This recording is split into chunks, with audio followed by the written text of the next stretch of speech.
Does a TV interview with international affairs analyst Gilbert Doctorow prove that a Russian hypersonic missile killed 200 NATO generals, including at least 20 or 30 high-ranking American officers? No, that's not true.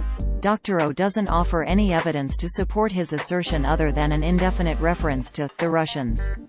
The U.S. Department of Defense responded to this with, "This is completely false." The claim appeared in a video on TikTok, on April 23, 2023. The same video also appeared on Facebook on April 25, 2023. The heading above the video says, quote, "Have you read about that in the news 2 weeks ago? The Russians, with a Kinzhal missile hypersonic, killed 200 NATO generals, including at least 20 or 30 high-ranking American officers." End quote.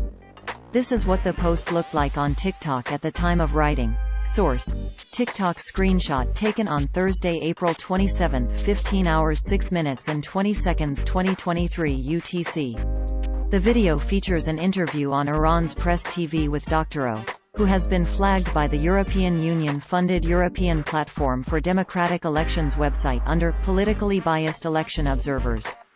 About 40 seconds into the clip, he said, quote, "2 weeks ago, the Russians with a Kinzhal missile, hypersonic, destroyed an underground bunker near the Lviv region.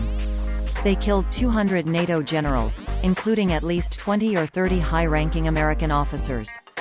Have you read about that in the news? Of course, you haven't." End quote. At the 2:40 mark of the interview, Doctorow recounted the story with this vague attribution, quote, "The Russians again yesterday announced very discreetly that 200 of those people killed were generals and high NATO officers." End quote. The Russian announcement was so discreet that a Google News search found no major news organizations reporting a deadly missile strike killing NATO generals or U.S. officers. While the exact date of the Press TV interview is unclear, it appears to have followed a wide-ranging Russian missile attack on Ukraine on March 9, 2023. The barrage included Moscow's first use of hypersonic missiles during the war.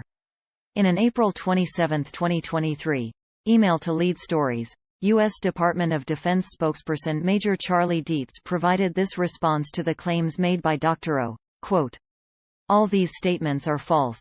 Russia enjoys creating disinformation." End quote. Lead Stories previously debunked a similar claim, that Russia bombed a secret NATO bunker. Other Lead Stories fact checks about the war in Ukraine can be found here.